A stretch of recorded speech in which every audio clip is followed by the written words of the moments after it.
Passive voice অথবা passive sense. এখন তোমরা প্যাসিভ ভয়েস বা প্যাসিভ সেন্স শুনলে ভয় পাও কেন আমি সেটা বুঝি না। Actually, it is really very easy. First, we need to understand, বাংলায় আমাদেরকে বুঝে নিতে হবে যে আমি কিভাবে বুঝতে পারবো যে এটা কি অ্যাক্টিভ নাকি প্যাসিভ। অ্যাক্টিভ এবং প্যাসিভের মধ্যে একটা মৌলিক পার্থক্য সেটা বুঝতে পারলাম, সেটা হচ্ছে অ্যাক্টিভ বাক্যে যে করে সেটা মুখ্য, আর প্যাসিভ বাক্যে কাজটা হচ্ছে প্রধান, কিন্তু কে করে সেটা অত গুরুত্বপূর্ণ না। তাহলে সহজ ভাষায় প্যাসিভ চেনার উপায় কি বলো? কে করেছে কারা করেছে জানি না। বাংলায় প্যাসিভ বাক্য চেনার উপায় কি? বাংলায় প্যাসিভ বাক্য চেনার উপায় কি? জানলেও বলবা না।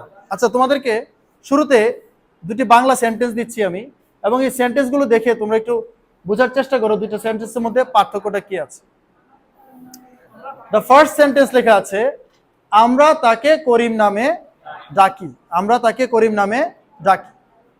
পরের সেন্টেন্সটাতে লেখা আছে, তাকে করিম নামে ডাকা হয়। এখন এই দুইটা সেন্টেন্স কি একই রকম না ভিন্ন ভিন্ন? এখানে বলা হয়েছে আমরা তাকে করিম নামে ডাকি, আর এখানে বলা হয়েছে তাকে করিম নামে ডাকা হয়। সেম। তো আমরা একটু দুইটা কোয়েশ্চেন করি এই বাক্যটাতে। তোমরা শুধু just look at the sentence. এখানে বলা হলো আমরা তাকে করিম নামে ডাকি। এখন প্রশ্ন করি, আমরা বলতে তো একজন না অনেকে, তাহলে কে দিয়ে যাবে না, প্রশ্নটা যাবে কারা দিয়ে, রাইট? তাহলে বলো কারা ডাকে? কারা ডাকে? আমরা ডাকি। তাহলে আমরা ডাকি, যেহেতু এখানে উত্তর আছে যে আমরা ডাকি, কারা ডাকে?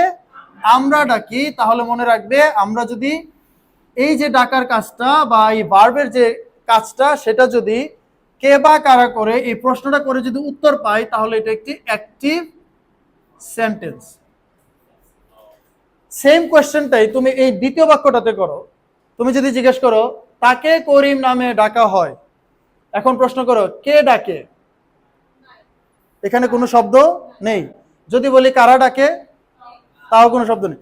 তার মানে আমি বুঝতে পারলাম, আমরা যে কোনো বাক্যের, বাংলা বাক্যের ভার্বটিকে যদি কে বা কারা দিয়ে প্রশ্ন করে উত্তর পেয়ে যাই, তাহলে সেটা হলো অ্যাক্টিভ বাক্য। আর যদি উত্তর না পাই, তাহলে সেটি হবে প্যাসিভ বাক্য। এখন তোমাদেরকে আমি যদি কিছু বাংলা বলি, তুমি যদি ইনস্ট্যান্টলি বলতে পারবে যে এটা অ্যাক্টিভ নাকি প্যাসিভ, রাইট? আমি একটি চিঠি লিখি।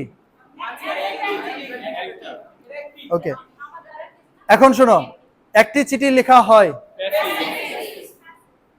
আরেকটা সেন্টেন্স বলি, তাকে আমি প্রোগ্রামে দাওয়াত করেছি। কে দাওয়াত করেছে? তার মানে এটা কে বা কারা দিয়ে উত্তর আছে। এখন যদি বলি তাকে প্রোগ্রামে দাওয়াত করা হয়েছে, কেন? কে করেছে? জানি না। তার মানে খুবই সহজ, তুমি শুধু একটা মেসেজ মনে রাখবে, বলো কে করেছে কারা করেছে জানি না। যদি না জানি তাহলেই প্যাসিভ সেন্টেন্স। এখন আমরা বুঝতে পারলাম বাক্যটা বাংলায় দেখলে চিনবো যে এটা হচ্ছে অ্যাক্টিভ না এটা প্যাসিভ বাক্য, রাইট?